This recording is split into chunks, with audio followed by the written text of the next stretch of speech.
guys, it's me again, Bikolanahardinera, and welcome ulit sa ating channel. So for today's video, as you can see, in front of you is my string of hearts, and the regular string of hearts, this one, and my variegated string of hearts, yan.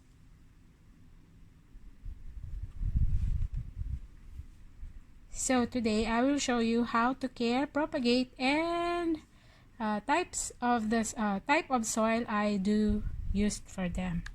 So for string of hearts, I do use a well-draining soil, potting soil mix. The ones that I made, I do make my own succulent potting soil mix. You can watch my video on how to make one. And of course, use a pot that do have a drainage hole on it. And in watering, I do water my string of hearts when they are totally dry. Now, just this morning, I just water them. Okay, as you can see, the soil are wet, and I will water them again after 8 to 10 days. So light exposure, they do like a morning sun to filtered bright sunlight. You can grow them indoor or outdoor in a shady part position. And okay, to propagate them, I will show you guys how I do propagate my string of hearts. And by the way guys, I have here sample.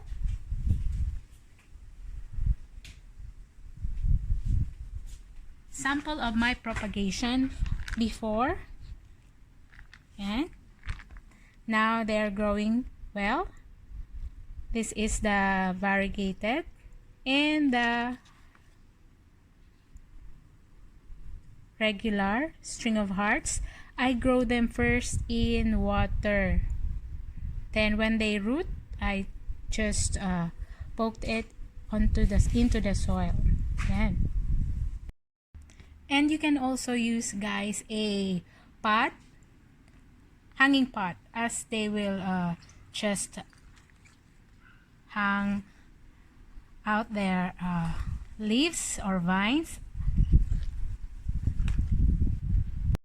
And the best pot for them guys is a hanging pot or hanging baskets, for you will not transfer them when they are growing, same as this one. They're starting to grow vines, longer vines, so you can just hang your pots, or you can use a hanging pot for them. Both my succulent string of hearts are in a hanging pot with drainage hole.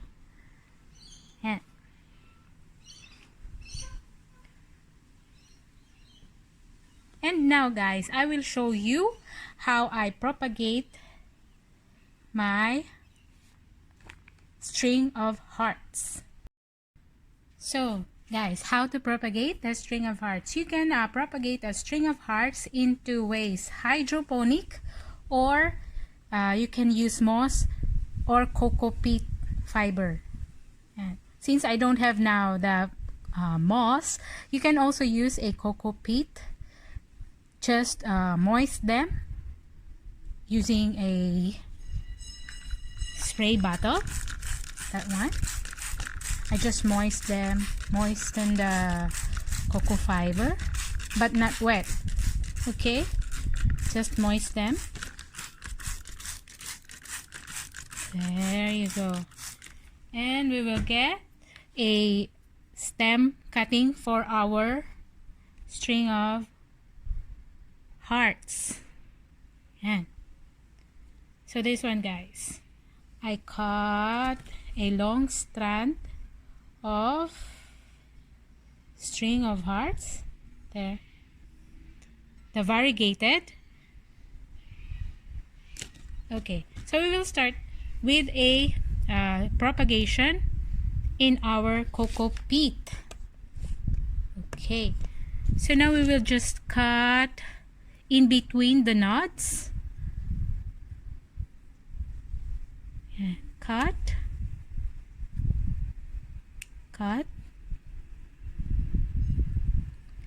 just cut in between, because in here they will grow a root crop type rhizome,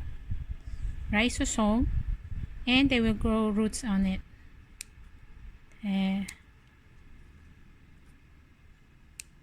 Okay.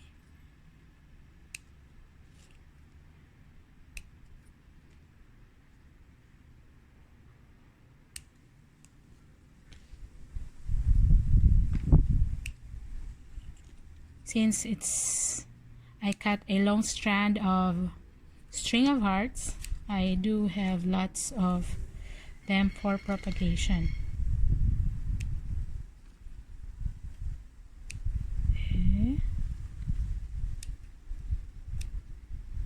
Okay, so I think that's it.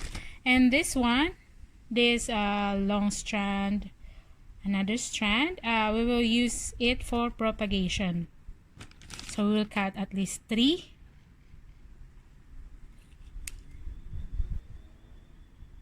Okay, so this one, just cut or remove the stem, the leaves, and you can just poke it into the water. And one, and the other one will remove also the extra leaves. And these leaves can also be propagated. Just poke it here into our moss or cocoa peat.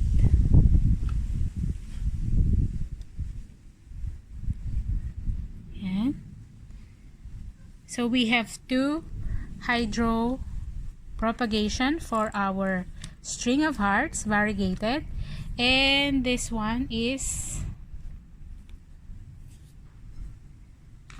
our cocoa fiber propagation. So we will just insert this part of the leaves and into the cocoa fiber, same as this one. You can just insert it on.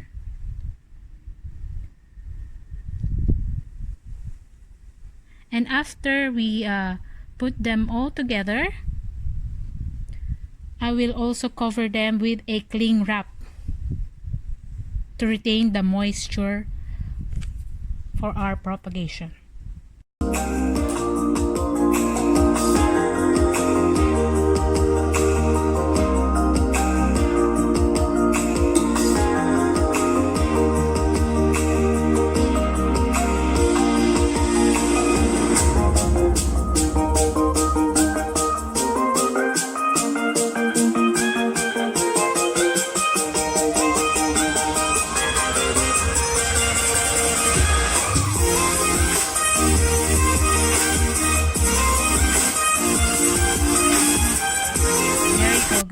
Our butterfly propagation for our string of hearts. This is the butterfly method, and the other one is the hydroponic method. We will just wait for them to have roots, then it is ready to be planted into the soil when they grow, when the roots are visible. And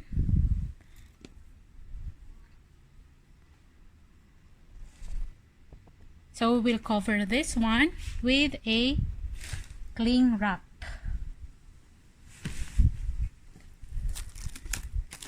And this one's the cling wrap.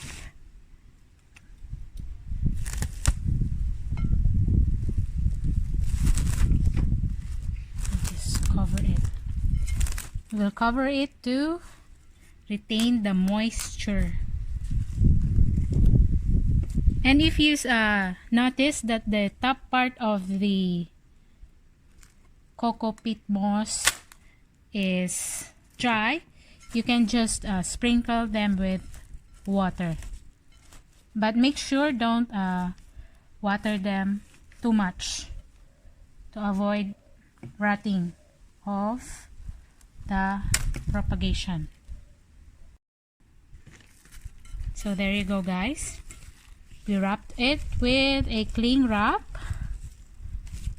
and I just use a rubber band to hold the plastic into the propagated string of hearts. Then we will just poke holes on it